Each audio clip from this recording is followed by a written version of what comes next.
Bonjour mes Baba Yaga préférés, comment allez-vous aujourd'hui? Alors dans cette vidéo, je vais te parler de la charge mentale des femmes. C'est un sujet vraiment d'actualité malheureusement et qui peut aussi s'appliquer aux hommes d'une certaine manière, mais tu sais que sur cette chaîne, je choisis plutôt de m'adresser aux femmes.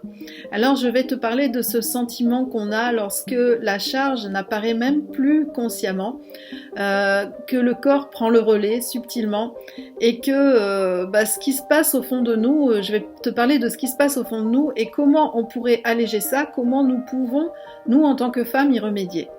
Comment nous pouvons vivre donc une vie plus sereine et plus riche. Mais avant ça, j'aimerais que tu likes cette vidéo, que tu t'abonnes si ce n'est pas fait. Bienvenue à toi sur cette chaîne. Et tu peux aussi cliquer sur la petite cloche pour être au courant des vidéos lorsqu'elles seront publiées. N'oublie pas aussi, si tu veux, de partager cette vidéo avec les femmes de ton entourage qui sont dans ce problème de charge mentale, ça leur apportera sûrement quelque chose. Et puis, écris des commentaires aussi, je serai toujours très heureuse de te lire, je te répondrai dans la mesure du possible et ça m'encouragera à faire d'autres vidéos par la suite. Je te remercie beaucoup. Alors, reste jusqu'à la fin de cette vidéo parce qu'à la fin de cette vidéo, je vais te donner 3 clés pour alléger ta charge mentale. Et avant ça, je vais t'expliquer ce qui se passe en toi. Alors, tu sais que je m'inspire de ce livre magnifique, Femmes qui courent avec les loups de Clarissa Pinkola Esté. Ça fait très longtemps que je l'ai. Enfin, c'est un livre de chevet, quoi, que j'ouvre de temps en temps. Et je lis, je relis, je relis. Et finalement, je l'ai adapté à la vie que nous avons, nous les femmes, aujourd'hui, à notre époque. Et le fond ne change pas, finalement. C'est toujours la même chose. Donc, c'est un livre vraiment très, très riche d'enseignements. Alors, quand on parle de charge mentale, qu'est-ce que c'est? Eh bien, par exemple, une femme qui a une vie professionnelle très prenante, qui s'occupe aussi de ses enfants, de sa famille, de sa maison, de son conjoint, qui peut aussi avoir d'autres choses à s'occuper, comme un parent malade, par exemple, un examen, un entretien professionnel, des soucis administratifs, un déménagement, enfin que sais-je, voilà, des choses qui viennent s'ajouter à la vie qui est déjà un petit peu compliquée. Alors, au niveau du ressenti, est-ce que tu t'es senti déjà un jour épuisée, plus qu'irritable, anxieuse par rapport à des échéances en tout genre, ça peut être des échéances professionnelles, personnelles ou même affectives, t'es-tu retrouvée dans une situation où quoi que tu fasses, tu as l'impression que ça n'avance pas comme tu voudrais? Les jours où, par exemple, tu n'as pas envie de cuisiner parce que tu es fatigué et que tu sors une pizza du congélateur alors que tu sais pertinemment que c'est pas la meilleure solution pour la santé de tes gamins et du coup tu te sens vaguement coupable. Et puis les jours où tu as le sentiment que tu ne sais pas bien faire, que tu ne trouves pas de solution, et puis tu peux ressentir un peu de honte. Ben oui, tu n'es pas la femme parfaite et tu n'es pas la mère parfaite non plus. C'est comme ça, c'est ainsi. La perfection, en fait, c'est quelque chose que l'on peut viser, mais ce n'est pas quelque chose que l'on vit dans son idéal de perfection, on ne le vit pas au quotidien. Et puis les jours où tu te disputes avec ton conjoint parce que tu as un trop plein et puis que c'est lui qui prend. Les jours où tu sens que ton corps te lâche, tu as mal au dos, tu as mal à la tête, tu as des malaises, des douleurs, tu manges n'importe quoi. Et puis la libido, j'en parle même pas. Et puis les jours où tu n'arrives plus à penser correctement, où tu manques d'attention, tu manques de concentration, et ça fait 3 fois, 5 fois que tu refais la même tâche qui est simple, mais tu n'y arrives pas. Les jours où tu as un petit accrochage en voiture, et c'est une chose de plus. Les jours où tu arrives au travail, même si c'est un travail que tu aimes, les jours où tu as ce regard sur l'horloge et qu'à 10 heures du matin, tu trouves la journée déjà très longue. Et les week-ends, tu pensais te reposer, les week-ends où tu pensais vraiment te reposer, et le petit dernier, ben, il a une fièvre de cheval, ou bien il fait une chute, il se blesse, et tu es obligé de t'en occuper. Alors, tu ressens que tout, ou presque tout, repose sur toi. Une amie encore jeune me disait il n'y a pas si longtemps, j'ai l'impression que toute la vie autour de moi, je la gère à 90%. Est-ce que toi aussi tu as cette impression-là parfois? Bref, trop c'est trop. Seulement, tout cela est insidieux. Ça s'installe petit à petit Et avoue-le, tu l'as laissé s'installer à ton insu et même avec une certaine complaisance. Bien sûr, c'est inconscient. Oui, je sais, tu vas me dire que ce n'est pas ce que tu veux, mais que c'est la vie, c'est comme ça, et que ça ira mieux après. Et quand donc? Lorsque les enfants seront grands, lorsque tu auras eu une augmentation, ou bien ton mari, et que vous pourrez prendre une aide à la maison, lorsque tu auras déménagé pour être plus près de ton travail, lorsque les beaux jours arriveront, lorsque enfin les vacances seront là, lorsque. Mais quand? Lorsque les circonstances extérieures seront plus clémentes, lorsqu'elles auront changé, et tu procrastines parce que tu te dis ben demain, ben oui demain. Et puis les je dois, il faut, c'est urgent, je ne peux pas me le permettre, pas maintenant, etc. Ce que Clarissa appelle le chant des sirènes.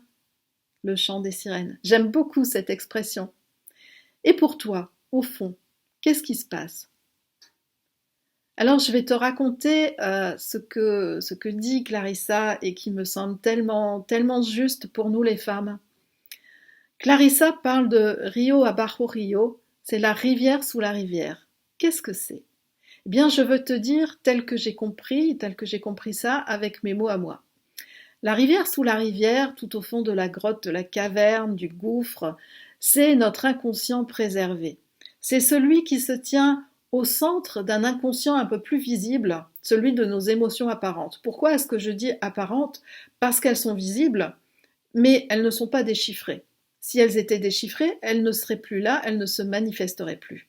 Donc, ces émotions visibles mais non déchiffrées, qu'est-ce que ça peut être? Ça peut être l'irritation, j'en ai déjà parlé, ça peut être la colère, la douleur, l'ennui, la fatigue, le ressentiment, la tristesse aussi, la frustration, la crainte, l'anxiété, même l'angoisse. Ce sont des symptômes. Et cet inconscient préservé qui est bien enfoui, eh bien c'est ta vraie nature de femme. C'est ton lien avec tes instincts, qui tu es, ton âme, ton identité réelle. Pas celle de la carte d'identité, mais celle de ton cœur.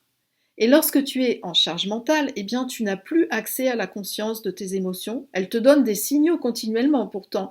Ton corps aussi te donne des signaux. Mais tu les ignores et tu te dis demain ça ira mieux. Sauf que demain c'est pareil, et les jours d'après c'est pareil, rien ne change, et pire ça s'accumule. Alors j'ai quand même une bonne nouvelle. La bonne nouvelle c'est que cette rivière sous la rivière, elle est toujours accessible pour ton plus grand bien et pour le bien des personnes qui t'entourent. Donc Clarissa dit qu'à ce stade, la rivière, elle est polluée, elle est empoisonnée et qu'il est nécessaire de la nettoyer. Alors comment faire? Ici, je vais te donner 3 clés fondamentales. Il y en a d'autres, bien sûr, mais ces 3 clés sont vraiment indispensables. La première clé fondamentale, c'est le temps. Si tu regardes cette vidéo, c'est que quelque chose t'a interpellé et que tu as pris ce temps pour écouter. Tu as pris ce temps pour toi et je te félicite. Ce temps, il n'est pas pour les autres, il est vraiment pour toi. Et tu as envie de comprendre, d'avoir une porte de sortie pour alléger ta vie, n'est-ce pas? Ce temps est précieux. C'est ce temps pour toi que tu pourrais allonger chaque jour parce que si tu es honnête avec toi-même, tous les instants de ta journée, tu les donnes à qui? À quoi? Est-ce que tu sais mettre des limites? Est-ce que tu sais garder un temps où tu ne seras pas dérangé? Donc ça, c'est la première clé, le temps. La deuxième clé, c'est que ce temps va t'apporter une nourriture que tu laisses de côté et qui t'est pourtant indispensable. Alors je ne parle pas de la nourriture physique, de l'alimentation, mais je te parle de nourriture psychique. Tu as faim de cette nourriture. Et à quel moment tu n'as plus mangé de ce qui t'était indispensable? Quand est-ce que tu as pris cette décision? Cette faim, c'est la faim de l'âme. Clarissa dit « Nul ne doit nous affamer ». C'est important, tu pourrais même écrire ça en grand, le mettre quelque part pour le voir chaque jour pendant un petit moment. Nul ne doit vous affamer. La troisième clé dont je voulais te parler, c'est la passion. Qu'est-ce qui est là, au fond de toi, et que tu mets de côté sans vouloir y penser? Qu'est-ce que tu laisses de toi qui te permettrait de vivre intensément si tu y regardais d'un peu plus près? Quelle qualité d'énergie tu n'emploies pas, tu n'emploies jamais? Alors, dans d'autres vidéos, je vais développer ces 3 clés au fur et à mesure, on en reparlera plus profondément. Mais en attendant, Je te propose de mettre en place un rituel rien que pour toi. Quel moment de la journée te conviendrait pour te retrouver et combien de temps? 5 minutes? 10 minutes? Une demi-heure? Une heure? Si vraiment tu penses que tu n'as pas le temps, alors commence par 5 minutes, de préférence le matin. L'important, c'est que tu prennes au moins 5 minutes pour toi chaque jour. Et pendant ces 5 minutes, qu'est-ce que tu vas faire? Eh bien, tu vas juste rêver. Tu vas rêver à ce qui te nourrit. Tu vas rêver à, à ce qui te fait du bien. Par exemple, ça peut être la nature, la visualisation créatrice, le dessin, la musique, la danse, la lecture, l'écriture, la méditation. Et plus tard, tu commenceras à faire réellement ces choses et tu continueras à rêver. Donc, commence par 5 minutes et nourris-toi de ce rêve. Tu verras qu'au fil des jours, ces 5 minutes te feront tellement du bien que tu allongeras ce temps de toi-même. Tu ne te forceras même pas parce que c'est un cadeau précieux que tu te fais. Tu verras que ces 5 minutes te permettront de te sentir plus relax, plus sereine, les heures qui suivront ces 5 minutes. Tu verras que ces 5 minutes finalement te feront gagner du temps parce que tu auras nourri ce qui était affamé et les tâches que tu feras se feront plus vite et plus facilement. Alors, si tu as envie d'aller plus loin, bien évidemment, je peux t'accompagner dans ce processus. Dans ce cas, contacte-moi et nous mettrons en place un programme spécial pour toi qui te permettra de t'aligner sur ton âme et ses valeurs et qui te permettra de réellement transformer ta vie, si c'est ça que tu veux. Alors, ce que je te souhaite, en attendant, c'est d'allonger ce temps naturellement, progressivement, jusqu'à au moins 1 heure par jour, mais commence par 5 minutes. Belle journée les louves!